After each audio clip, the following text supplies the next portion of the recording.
Okay, if you are still with me, I'm going to continue discussing paper 3, question 2, comparing two texts that are about writing fiction. This is from October-November 2017, paper 32.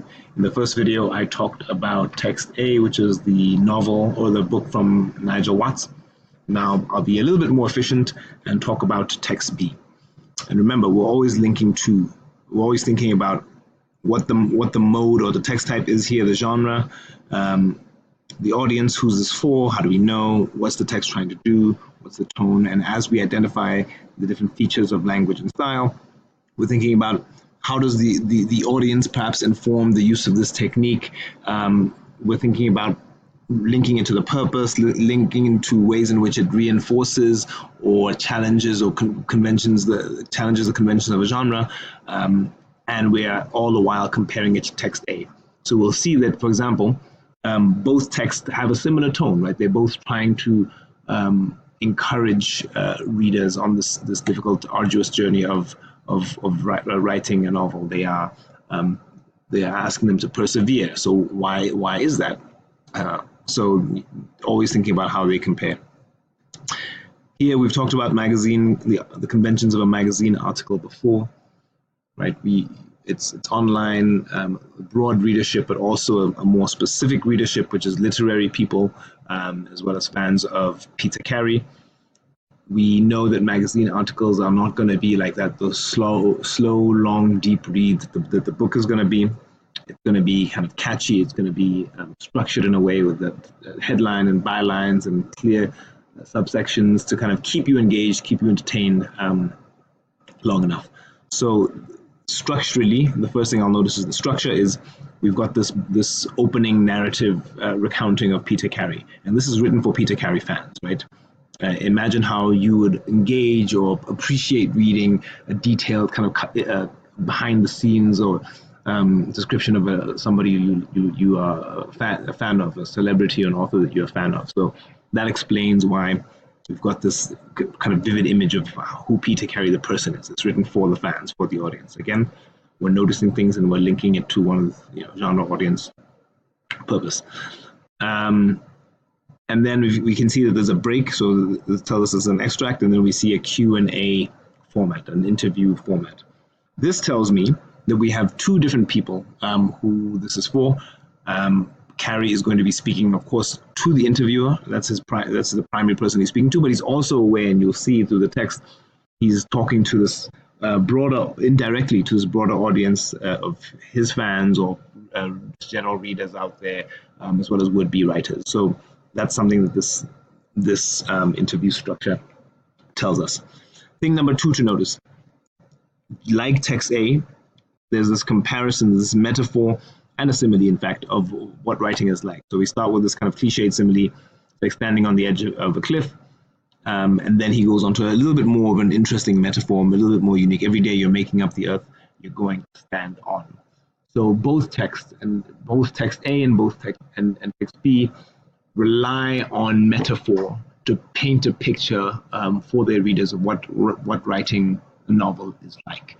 Right? Perhaps this is because these are a slightly more literary type of audience, right? People who appreciate a use of an artful metaphor, but also because you're describing a process, it helps to crystallize this kind of abstract process. I suppose you can say abstract or difficult or long process, unwieldy process of writing a novel. What is a concrete image that they can offer? So both Carey and Watts are aware of the fact that they're trying to make clear as possible this image. So that's thing number 2.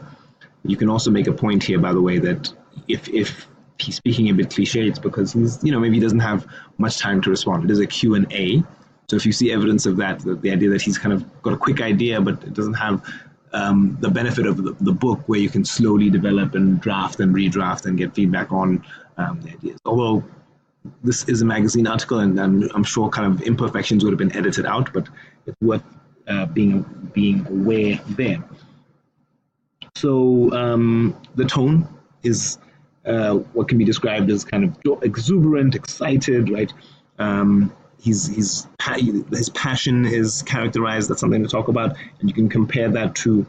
And you can see that in the way he uses this language of it's like a miracle. Every day is a miracle. Wow, I did that. I didn't know of yesterday. So this is a kind of joyful, exuberant tone, which I think is meant to uplift and kind of inspire a little bit. We've got another point to notice is the lots of first person singular, right? I, right? So he's recounting, pardon me, his own personal view, his own personal experiences, but also kind of brings you a little bit closer. It's got this, not unlike text A, a bit of a bringing you into my mind as a writer. Another thing to consider is the mixture of simple, complex, and compound sentences, right? This, and you can talk a little bit about what is it you notice about why you've got these mixture of sentences. It's in part because when you are speaking, right, which is what's happening, right? It's being interviewed, right? You've got shorter ideas, you've got bigger, more complex ideas that you're trying to convey, and you're trying to convey different types of ideas. With that, we also see repetition, which we also saw in text A, right? So I wrote it and wrote it and wrote it until it worked, right? So repetition for emphasis, but also I think to highlight this recurring theme in text B, which is that this is long, hard work. It needs repetition. It needs perseverance, right? So that's something that's undergirds both texts, is that they try to underscore that you need to persevere through a difficult piece. So you can compare wrote it with falling in text A and see what both are trying to do there. He does give specific examples to summarize his point. Again, there is, and that links to our purpose. Again, he's trying to give specific information, right? He's trying to inform you, teach you about the writing process, or at least how he goes about writing process. So the question is, do you have a routine? And then he goes through a specific.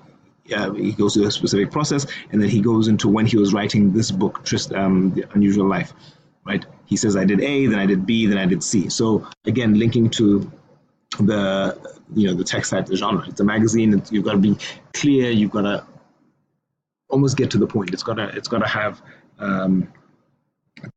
this clarity to it. I'm actually giving you these ideas, and I think that's basically it on this text. You can also think about kind of the use of coordinating conjunctions to start sentences. So if you're familiar with fanboys, right, your conjunctions for and so forth, right? When you start a sentence like so, right, it's pretty common in so here and so here. Again, you're linking it to the text type. In this case, it's mode, right? It's spoken text that's rendered written in writing rather. So this is how people speak, right? He's extemporaneously speaking. He's developing the ideas as he goes along. So and he's kind of building ideas, that's common when you're speaking, and less common when you're writing. You typically wouldn't start sentences with coordinating conjunctions. So those are the main points. I'd encourage you to, again, as we've talked about in text A, we identified 7 features. I'm just going to rotate it here for you. We identified 7 or so features: the extended metaphor, the imperatives, the direct speech, which is kind of confessional, the personification of words, a bit of vague language, if you like, low frequency lexis, and the repetition of falling. We're also aware of the tone, so we've got 7 or 8 different points of comparison there.